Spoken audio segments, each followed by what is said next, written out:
Hello everyone, this is Amon XG, the IT guy. Just another old Jew wandering the internet for 40 years, helping people find their way out of the world of technology. I'm here to help you build up your skill sets, let you build up your confidence, let me make the mistakes so you don't have to. If there's anything special you need, give me a like, give me a share, give me a comment, say I need a video on this problem. I'll make you a special video. That's what I do to help people out. This is a three-part series. The first part was on how to download the ISO images and create a multi-boot tool. Part 2 showed how to use the multi-boot tool, press your boot interrupt, which is the F12, F9, escape, or delete key. You might even have to change the BIOS to use it. Sometimes it's automatic, but you'll have to Google your machine if it doesn't work. So what we'll do is we're going to boot up and install Ubuntu. And when you first boot in Ubuntu, there's your choices: install or try. We did try earlier, we're going to install this time, but first we want to make room for it. So I won't show you how to do the multi-boot thing. Basically, you reboot your computer, and we're going to reboot this computer as well. Press F12. We're going to select CD from. If you had a USB key there, you'd select that. Now, the Linux rescue environment is a partition editor. If you're not comfortable with it, and sometimes it may take a couple clicks to get to it, so we're going to go ahead and go into Mini XP. That's an environment people are familiar with. For some of your young folks, XP is primitive Windows.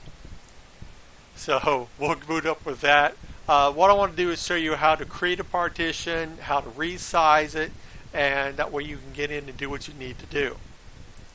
So when you first boot up, here's your menu of tools. We'll go down to programs, go down to partition, and we're going to use one called Partition Wizard Home Edition. And what it is, it's a zip file. It'll unzip, it'll unpack, and it'll execute. And right there you see we have our main drive, but you see we have no room to put Ubuntu on there. It's using a little bit of it for Windows, but everything else is filled up just waiting. So what we'll do is we're going to resize it, and you just drag the arrow indicator over. Now you need a minimum of 8 to 12 gigs for Ubuntu install. If you're not going to use Windows, you can hit delete and delete the partition. If you want to copy something from here and hide it for your install, so slide this around and you can adjust it later on if you want. So we're going to set this, and when I say you need 9 gigabytes, that's 9,000 megabytes. Or you could set it at 10 gigabyte partition. This would be a 1, 3 zeros, and a 1. So you set it up, slide it over however you want. We're going to divide it just about in the middle. And then you click apply. And what happens is it's going to slide everything over. It's going to create a new storage device. Now, at this point, you can do 2 pathways. It's up to you. If you want to use this partition to copy files over to, say you have your music collection, your photos, whatever, you don't want them deleted when you install Ubuntu or you reinstall Windows 7, or you use the recovery partition on your particular machine. One of the people, you have that option you told me about, but it does warn you everything on that partition will be deleted. So if that is your choice, you're going to use this, then you want to come in here and you want to create a partition and give it a name so you remember what you're working with. We're going to call it backup. And there we go, we created it. And I always get ahead and do a format in it just to make sure. So now we have a C drive that you're all familiar with. That's where our Windows files are. And now we've created another partition. And this other partition is already formatted for Windows. So we could use the file manager in here. You could copy your files over there into that partition. And that way everything will be nice and safe for when you reinstall Windows. Or when you install Ubuntu, you replace the Windows partition with your Ubuntu partition. Everything will be saved into other partition.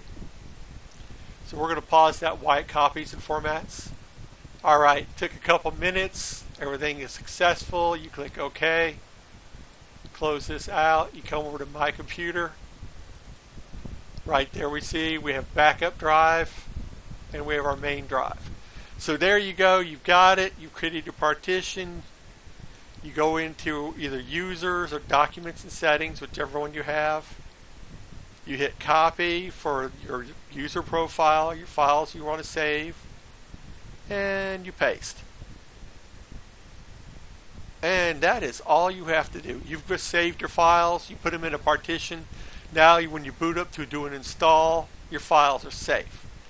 Now if you were the other type of partition and you said, well no, I want to dual boot my machine. I want to have Windows and I want to have Ubuntu to either learn about it or I want to have a virus-free environment. Okay, that's not hard to do.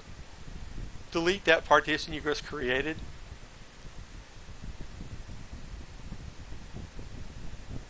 And there you go. Now you have an unallocated area for installing Ubuntu. So you've created it, we got it paused. Alright, I'm now going to boot this one up with Ubuntu, just like we see here, and I'll bring you back when we do the install. So don't go anywhere. Okay, we picked Linux distributions in Ubuntu. It's booting up. We just had our little screen. There it is, that's what you see, and we'll pause it until it fully loads. Okay, so we've booted up. Like I said, this is your Ubuntu menu. We've already done the try. So we're going to go with install now. Now, like I said, you got to have at least 6.5, as they say, but my thing is give yourself about 8 to 12, just because you want to have a little bit of room. But if you do have a small hard drive, you can squeeze it down to 6.5. Always download updates while installing. It makes the install a longer process, but the after party is a lot faster. You don't have those 20-minute waits. Install your third-party software. This is your things for MP3s, to play DVDs, do a lot of other features. Since Ubuntu is a worldwide program, some countries don't allow these, so you have to choose to put it in yourself. So you check both those, you hit continue, and it's going to give us some choices. So I'll explain the two choices. Now we have got a destroyed disk, and it now sees that. So you see we have erase disk and install in Ubuntu, and then you'll have your something else option. So the erase disk, this is for your people who want to totally get rid of Windows. For your people who want to install alongside, I will show you that one in just a minute. But right now, let's get the people done who want to do a full install. So if you just want to get rid of everything, there's your warning. Everything will be deleted. You click install now. You hit continue. You pick the time zone that you're in. You pick the keyboard you want. You give it your username. Password, mine will be a quick 4 digits because it's just a test machine. I'll delete in just a second. And then that's all you do. That is, it'll run through a slideshow telling you how great the product is. When it's complete, it'll say installation complete. Do you want to restart now? You'll hit restart now.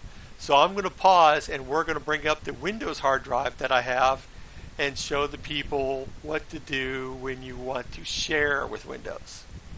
Okay, this second part is for you people who want to dual boot. This is the screen you saw. It says erase this, install Ubuntu. As you see, it doesn't give you the option of install alongside Windows. This happens if your Windows partition cannot be recognized, it's too damaged, or you didn't create enough partition space. Remember I told you it's 9,000 megabytes. So what you do is when this comes up, you don't panic. What you're going to do is you're going to reboot back, go back into your partition wizard, just like we did at the beginning of the video, and double check. So I'm going to pause. Okay, for the people that had the problem where you didn't have install Ubuntu alongside Windows, go back into your Hirons CD, go to Programs, Partition, Partition Wizard Home Edition.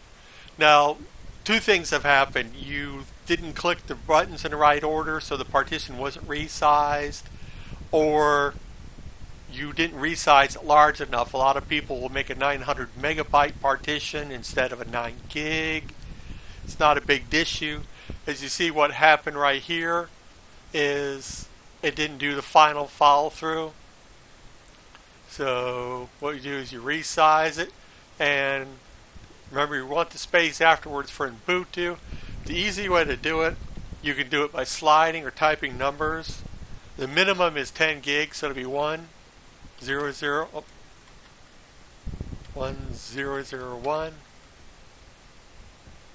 and that'll slide it all over here. There we go, make a little space for it.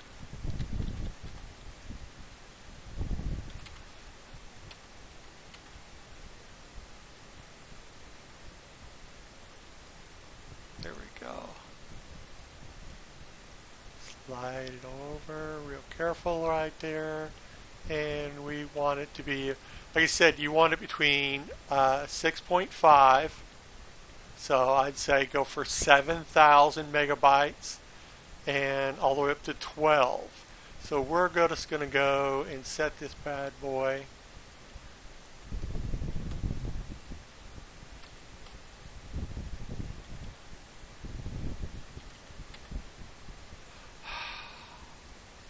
Why it's sliding over like this, being evil today. Thank you.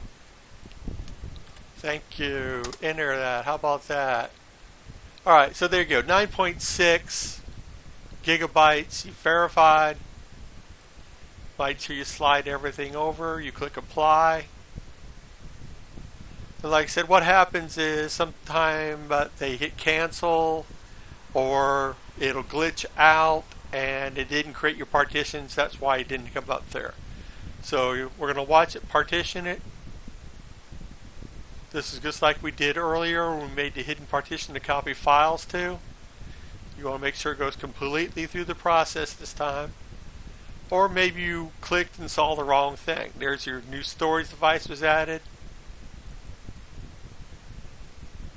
And then as soon as it does this last update, like I said, some people get a little anxious, click the button because they're in a hurry. They think they're minimizing it, they're closing it.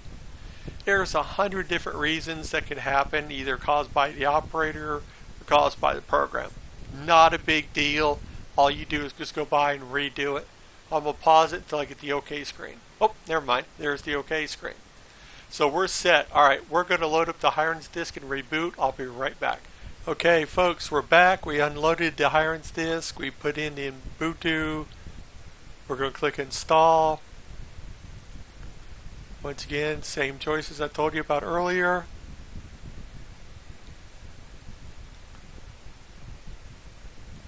And now you see you have the option of install Ubuntu alongside Windows. This will mean that you'll be a dual boot machine, and a menu will come up at the beginning.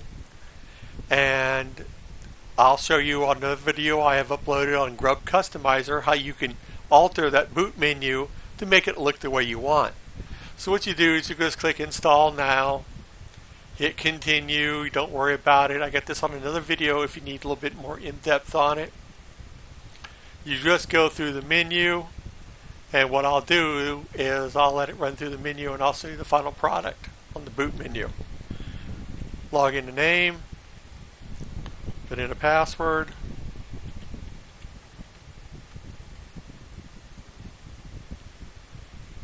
And that's it. Alright people, I'm going to let this run fat, dumb, and happy. And when it's done, I will show you what the boot menu looks like.